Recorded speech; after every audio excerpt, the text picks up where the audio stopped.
Welcome to this edition of Weighted to Win Hollywood Bets Durbanville. Today, 8 races on the card: Barpot Race 1, PA Race 2, Pick 6 Race 3, Jackpot 1 Race 4, and you know the other one, Jackpot 2 Race number 5.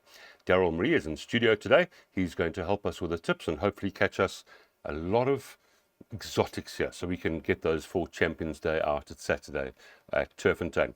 Now, race number 1, new time is 12:50. It is a maiden plate over 2,400 meters, and this is importantly the first leg of our bipod this afternoon. Scratched, number 5, Warhawk, 7, Style Icon. Those two are out. Equipment changes, number 2, Am Still Winning, blinkers are off, and the 3-horse, Aria Vistas, has the blinkers on. Betting, the 1, past and present, quite strong here, 17-20, 11-10 about number 4, Wood World, and then it's 13-1 and better by those. Daryl, strong favourite, strong second favourite. Are those the two to fight it out, or can we banker one? And Either good day or. to you, by the way. How are you doing, Lars? Thank you. Well done. Good, thank you. Either or banker in the opening leg of the bipod. I've chosen to banker number 1, past and present. He's in good form, knocking at the door. Last time out, second bound Mvula. Mvula's come out and won again. But Wood World, number 4, also had Mvula alongside him in his last start. So on a line through Mvula, there's absolutely nothing separating the two of them. Wood World, excuse me, Lal. Blinkers off. The blinkers are off. So for that reason only, because of the change, I think past and present, there are no equipment changes, and he should run another honest race. I'm not saying the same doesn't apply to Wood World, but I've chosen to bank number 1 in the opening leg of the bipod. And I think there's nothing really else, is there? So he should run first or second at Yes. some point. Yeah. All right, so bipod, race number 1, off at 12:50. Let's have a look at Daryl's bipod for this afternoon. And he has chosen to banker the 1, past and present, but I think reading between the lines, either one, the 1 or the 4, or both if you want to double up, it doesn't look as if either one of those two can finish outside the top 2. The 17-10 price about Daryl's selection. Banker 1, banker 4, 1, 3, 5, 8, 9, 11, by 6, 7, 8, by 1, 4, 6, by 1, 2, 3, 4, and 6. And the cost there, 270 Rand, 12.50, race number 1.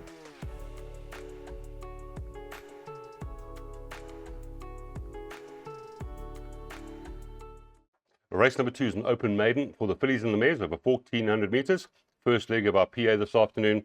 Emphasis there on open maiden. It does make things a little bit more difficult. But still, the betting has number 11, Thingamabob, at 3-1 after a very pleasing debut. 7-2, the 4, Wild Applause. 7, Miss William, 4-1. 6-1 about the 8, We Have a Situation. And 7-1 about number 6, Alex Miller. 13-1 and better bar those. Daryl, obviously I'm bringing you in here. That 11, obviously she does have to carry 60.5 kilograms, but that was a very good debut, wasn't it? Lovely debut. She found support on that occasion, and when she switched the inside, she was staying on startly. Yeah, if you give her a chance, obviously, sorry, Lal, I'm battling today. Obviously, I know the feeling, don't worry. It happens. Alex Miller and Alicia Ashville have got chances. They're not too far behind her. But yeah, she's got a lot of scope for improvements. Tricky draw to contend with. Miss William, number 7, also a lovely enough debut. Now goes around the bend. The stable's found form. A little bit skeptical with regards to that form line though. I've chosen to banker number 4 via Wild Applause. Now, many are going to say she was very, very costly last time out. She was beaten deep in the red in a work rider event. But in my mind, that had to be a flat second run after arrest. In her penultimate start, she beat a filly called Strawberry Thief, who's come out to win, and also Rahaba won from that form line. Richard's ridden this filly in the past. And he knows her. Good run as well, yeah. It's gone from a work rider to the champion jockey, having her peak run. She's got track experience. She's really, in my mind, teed up to go close, despite carrying 61.5. You know, a couple of weeks ago, we heard the Western Cape presenters give stats on these open maidens. And funny enough, top weights generally feature well and have got a better strike rate than when we always look for the value, the ones At the lower weights. at the I lower would say weights it's the and lower same in ratings. Gauteng as well, Darren, if you think Yeah. about it. The top weights generally win. Yeah, Good so point. I think we are going to get our run for our money. I'm banking number 4, Wild Applause. You saw in my buy thoughts and my PA too. We like the confidence. Race number 2, here's the PA. Banker the 4, Wild Applause. Remember, only has to run in the top 3 here, the Daughter Verse and Getrix. 3, 8 and 9, 6 and 8, 1 and 4, 1, 2, 3, 4 and 6, 1 and 5, 6, 7 and 10. And the cost there, 380. You've got to take a stand somewhere. Daryl will know his fate early.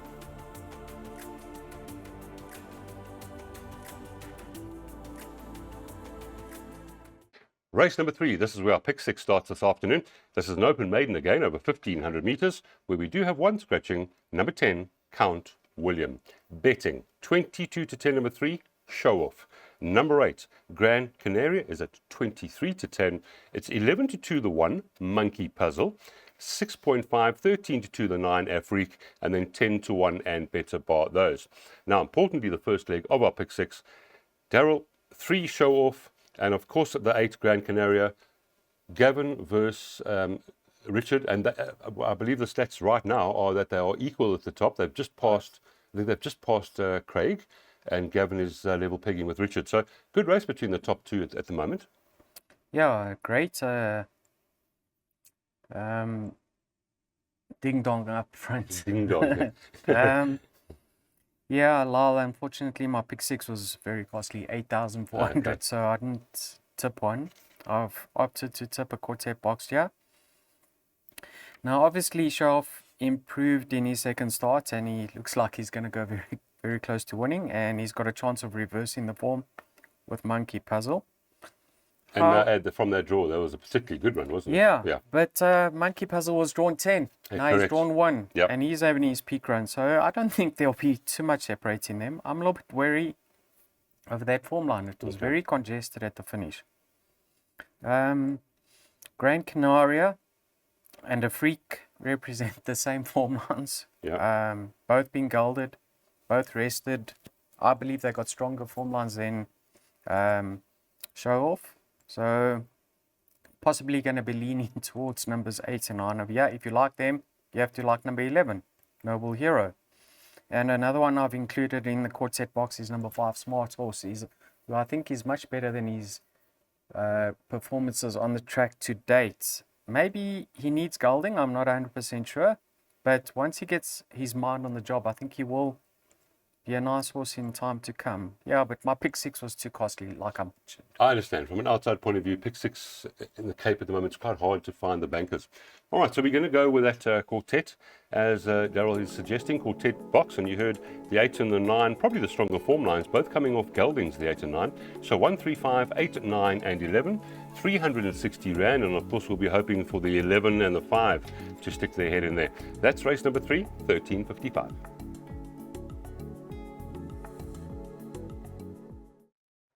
Race number 4 is a Class 4. They're racing over 1,600 meters. This is the first leg of our Jackpot 1 this afternoon. No changes, no scratchings. The betting is as follows. King's Quest, number 6, 22 to 10. 28 to 10, the 8, touchdown. Pinot Grigio, number 3, is at 33 to 10. 7 to 1 about number 7, Arbitration. And the 5, Unicorn Alert, is at 17 to 2. 10 to 1 and Better Bar those. Just a small field here, Daryl. 8 runners. How are we going to go? You know, this horse, King's Quest, number 6, I think he's actually a very, very nice horse. Expected him to go a little bit closer last time out. Was his second run after rest, but I think he's a horse to follow, especially off his current mark. Now, on paper, you can see there's absolutely nothing separating himself and Touchdown, because he is a kilogram better off with Touchdown. So I respect Touchdown. And then if you go back a few runs, you'll see King's Quest actually beat Unicorn Alert, but he's 1.5 kilos worse off. But now have a look at Unicorn Alert. Now, JP's obviously retained by Mr. Bortz, and he's ridden this horse in his last 6 or 7 starts, never disgraced. But JP's opted to choose number 7, Arbitration, which is very interesting. So For that reason, I included Arbitration in my perms.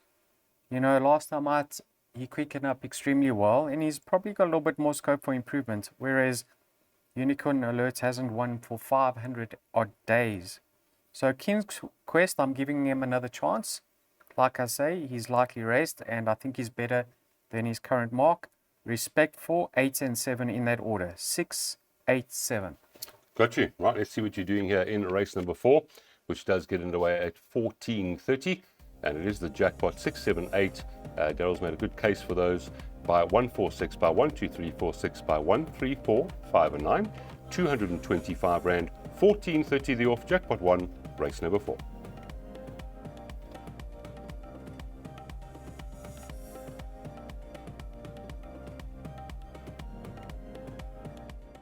Race number 5 is a class 5. They're racing over 1,800 meters, and this means this is the first leg of our jackpot 2, being race number 5. One scratching at the bottom, the maiden Twilight Warrior will not be taking part here. The Son of Ideal World. That leaves 9 runners. Betting 3-1, pretty weak market share. All about Ronnie, number 4 for the McLaughlin stable. 4-1, the 3 Summer Night City. 6 Midway. 11-2, as is number 9 Mohandas. 6-1, the 1 Hiawatha Goldberg, and then it's 10-1 and better bar those. I'd like to say better you than me here, Daryl, because just looking at it briefly, it looks quite open. It is very difficult. Generally, Cape Town racing I find very difficult. It is difficult, sir. And these class 4s and class 5s, nightmare for punters. Well, if I can, I was speaking to you off air. I mean, the maiden 10 who scratched is carrying 57 with no real form, yet the 2-time winner Mohandas is, getting 1.5 kilograms at 5 years old. Yeah, it's not easy. It's Cape Town's not easy. And Yeah. Durban's become the same. The Tricky. punters are flocking to the casinos. All about Ronnie. I mean, Des McLaughlin's horses are running well at the moment. Richards won on this also in the past. And you can see last time out he showed life of form return.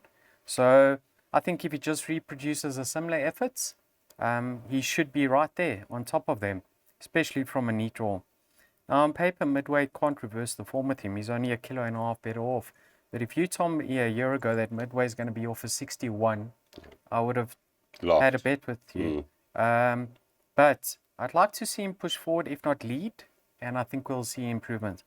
If you have the time, watch number 1's replay. Hiawatha Goldberg came into the straight, got taken out, had to ease for a good number of strides, and I expected him to fade away tamely thereafter. Despite that, he rallied late, and he's now come down further 2 pounds, having his peak run and a more favourable distance. So I like his chances. So difficult event. Numbers 1, 4, and 6 are the 3 I'm going to focus on here. However, I'm not convinced. Tricky little race. Jackpot 2. Daryl's playing a bit wide here, as you said. Not easy at the centre this time of year. 1, 4, and 6 by 1, 2, 3, 4, 6 by 1, 3, 4, 5, 9 by 1, 2, 4, 6, 7, and 10. 450 Rand. The value there is the 1 Hiawatha Goldberg.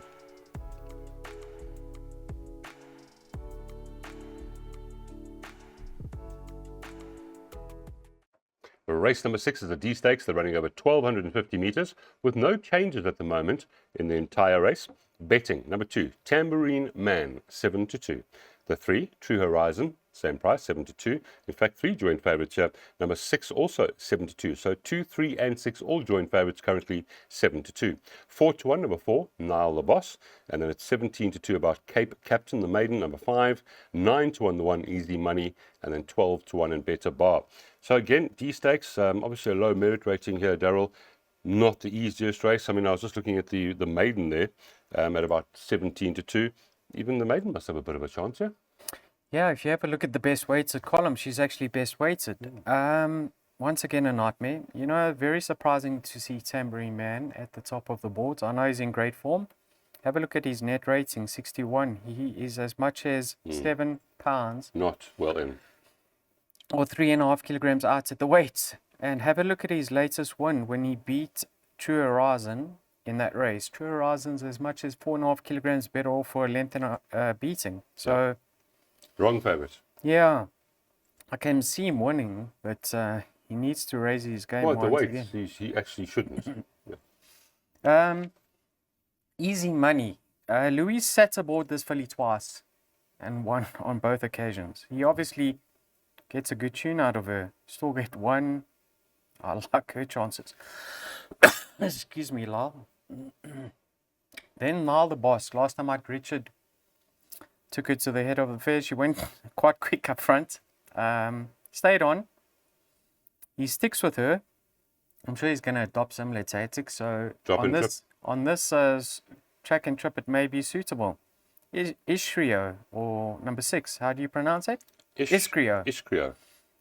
I like his chances, but however, he's also out at the weights. But course and distance for me, he won. And then last time out, he loomed up.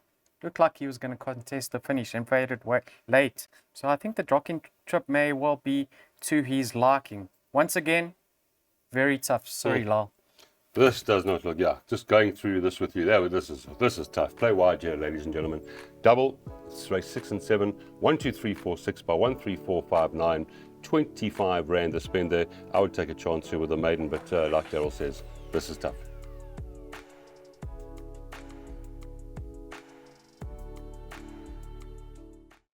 Race number 7 is the Class 4 again. They're racing over 1,250 meters. And your changes here are 1 scratching, number 11, Englefield Green. Betting, So Hot, So What, the daughter of Socrates, for Gavin Arena and Lucinda Woodruff. That's at 17 to 10. 11 to 2 then, number 3, Captain's Destiny. 8 to 1 the pair, Sweetie Darling, number 6, and Miraculous, number 14. It's then 11 to 1 and better bar those. So, Daryl, So Hot, So What, never easy to carry big weights, but has the draw, has the jockey, has the form. Yes, and I'm sure this is the reason why Gavin's made his way to the Western Cape today. Once again, he sticks with her. Costly last time out, but not disgraced. Her penultimate start, when she beat Captain's Destiny by half a length, you see she's 2 kgs worse off with Captain's Destiny. On paper, there shouldn't be much separating the two of them, and Captain's Destiny is actually won over this course in distance. However, now So Hot, So What's got bend experience, and she's got the draw to enhance her chances. Number 4, Priscilla Maisie. Go back 3 runs. She was beaten 2 lengths by So Hot, So What. Returning from a layoff, she's better off at the weights, and nice inclusion for trifectas and quartets. Number 5, Song of Myself. She was off the track for more than a year, Lyle. Have a look at the progress she made from run 1 to run 2. Yep. She debuted on this track. She won a maiden on this track. She's now having her peak run, and she's come down slightly in the ratings. If she's come on further since then, I'd go as far to say that she should go very close to fighting it out at a decent price. And then number 9, Pilot Flame. You know, all went wrong in running last time out. She was pulling terribly. Richard decided to loop the field, and she was headed. However, she was very gamey in the finish, and she came back to get the better of Tanneron. Now, Joshua takes the ride. I'm sure she's going to push forward. She's very fit, and she could feature again. She only went up 2 pounds or 1 kg. So I know So Hot, So What looks like the right filly, but I'm taking an exacta box over here. If you get one of our roughies, I'm hoping we can show a profit. I like what you're saying there. There is the exacta box, 1, 3, 4, 5, and 9. What you're saying about number 3, that definitely could be some value in the 9 at 50 to 1. Let's hope that runs into the top 2. 1, 3, 4, 5, 9, 20 Rand to spend for the exacta box in race number 7.